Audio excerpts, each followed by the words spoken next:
Hey everyone, thank you so much for being here. Today we're going to do another deck review, this time with the Sibilla Oracle Cards by Scarabeo, okay? For those that aren't familiar with this type of deck, it's very kind of a crossbreed between, I would say like Lenormand and Kipper and all of those, okay? So if you're used to working with those, you'll be able to pick up on this energy pretty easily, okay? If you like this kind of review or a video, I have more of them. I think it's in that corner at the very end of the video, okay? So I'm just going to kind of do a basic rundown here, give you just sort of how it all comes packaged, and then we'll go through the little booklet, which is not going to take very long. I will read some of it to you so you get an understanding of its history, and then we'll do a deck flip through. And I don't think I'll do a pull at the end, but I'll show you a bunch of different ways you can shuffle this deck and pull from if you like, okay? So it comes in just a standard playing card box, nothing very fancy. It also is in many, many, many languages, okay? It's one of these kind, okay? So it's very pocket size, okay? You can easily, as you can see, the box is, it fits in my hand, okay? If I can get it on screen. All right. This would be an Italian fortune-telling deck, okay? Although I do think it has roots elsewhere. So we get to learn the history. I know at least this is an Italian adaptation. There you go. That's the right word. So this little booklet comes with it. It's got one little staple in there. It is 31 pages. On the back side, you have all the information for the publisher, okay? Who's based out of Torino, Italy. All right. However, because this deck is in multiple languages, we have English, Italian, Spanish, French, and German, okay? So they're not very long instructions. They're like 5 pages each, okay? That's your standard spread. That's the traditional spread right here, okay? But you don't have to do that. You can play with it however works for you. I'll probably more likely use it the same way I do with the Lenormand deck, more than likely. Sibilla Oracle Cards.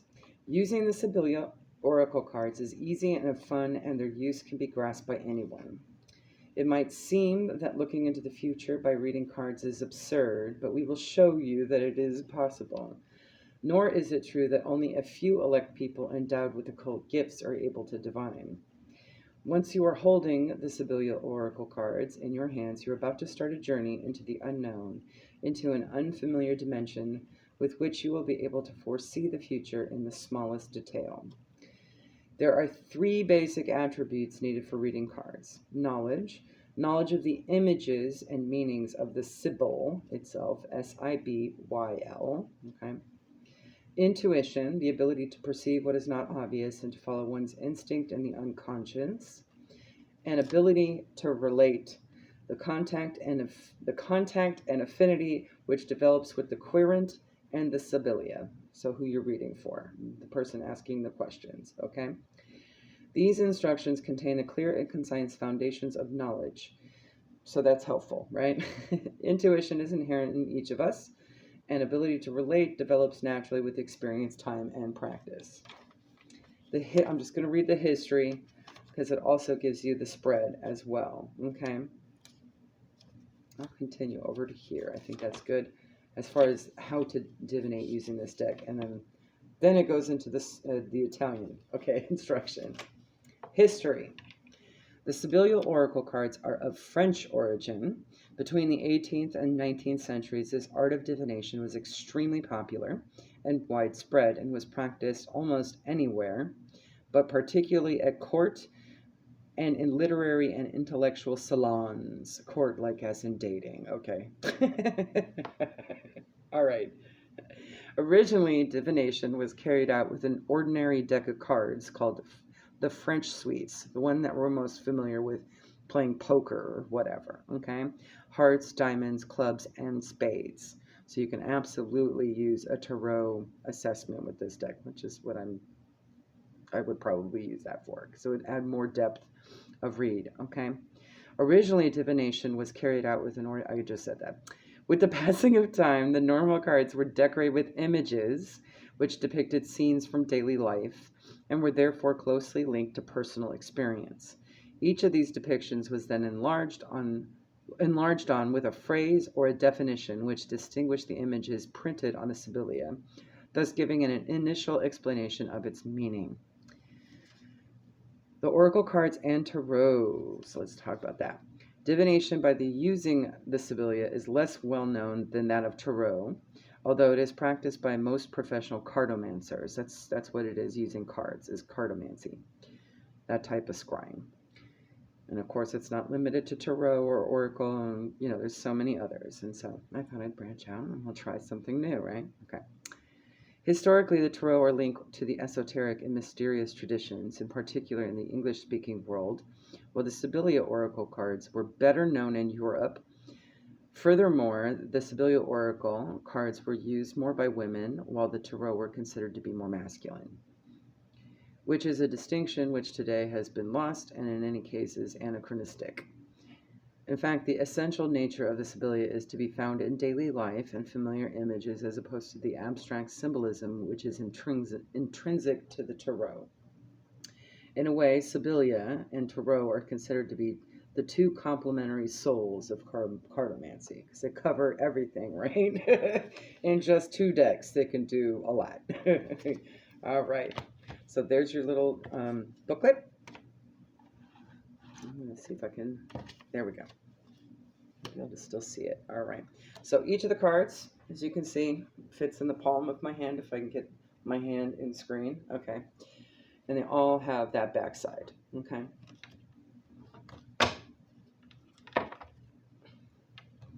So it starts off, and I'm actually kind of curious to see how different it is from Lenormand or the Gypsy Witch.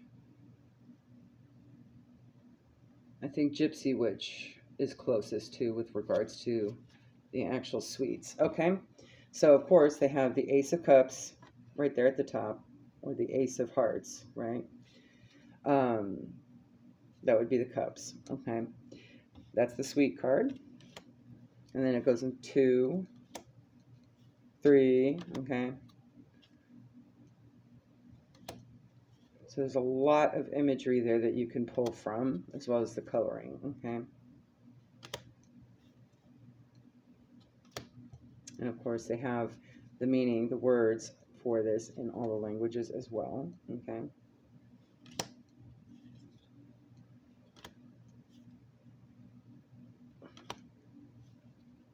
So that would be the Knight of Hearts or Cups, Queen, and your King. And then it goes right into the Diamonds or the Pentacles. And they're also numbered as well, so the numbers could be useful if you want to apply like a numerology to this deck as well. Another lovely little layer of divination for helping decipher meanings and messages. Okay. I love decks like these because you often just need the one deck. Unless you want to bring an extra deck for more of the 5D assessment rather than just the 3D assessment. But this is more than plenty. Sorry, it's having a hard time focusing. There we go.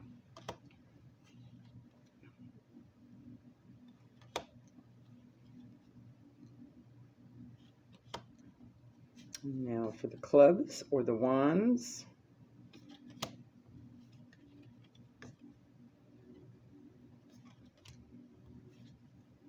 So if you're familiar with tarot already, this should be an easy transition for you. But I have noticed there's a lot of folks, a lot of card meanings here that are very similar to the Kipper as well. So it's kind of a blend.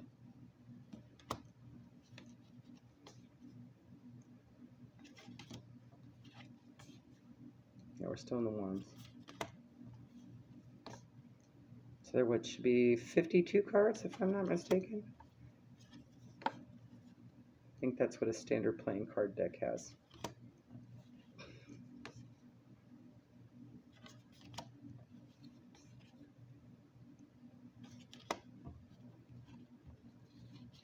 My new guy.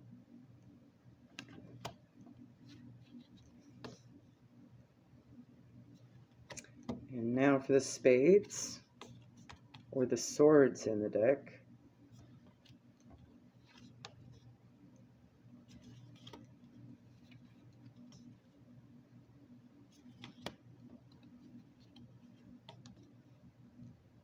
And that's just how they ordered it right out the box from the manufacturer, is by the suits. Not by the numbers themselves or alphabetical. It's also kind of clever how they did that back in the day, because that meant you can kind of hide your practices if you were in a part of society that was not so open-minded to this kind of thing, because to them it would just look like a regular deck of playing cards, just a fancy version of it with extra stuff on it.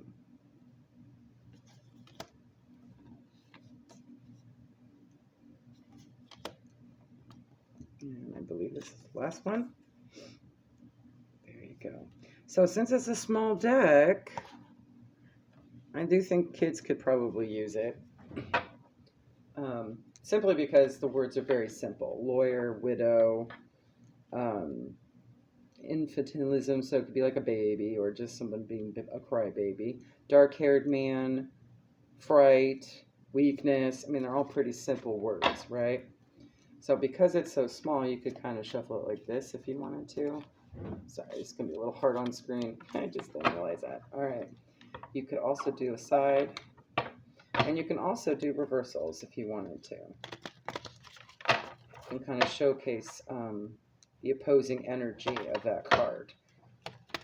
Like if it's a person, instead of them being in a good mood, they could be in a bad mood. Right? And you could do a bridge shuffle for that, just like you would a playing card. Hopefully you can see that. If you wanted to fan out, you could do that as well. With a little bit of time and use, I think it'll fan out a little easier. That's not too bad still. And if you like pulling from the top of a deck and like splitting the deck,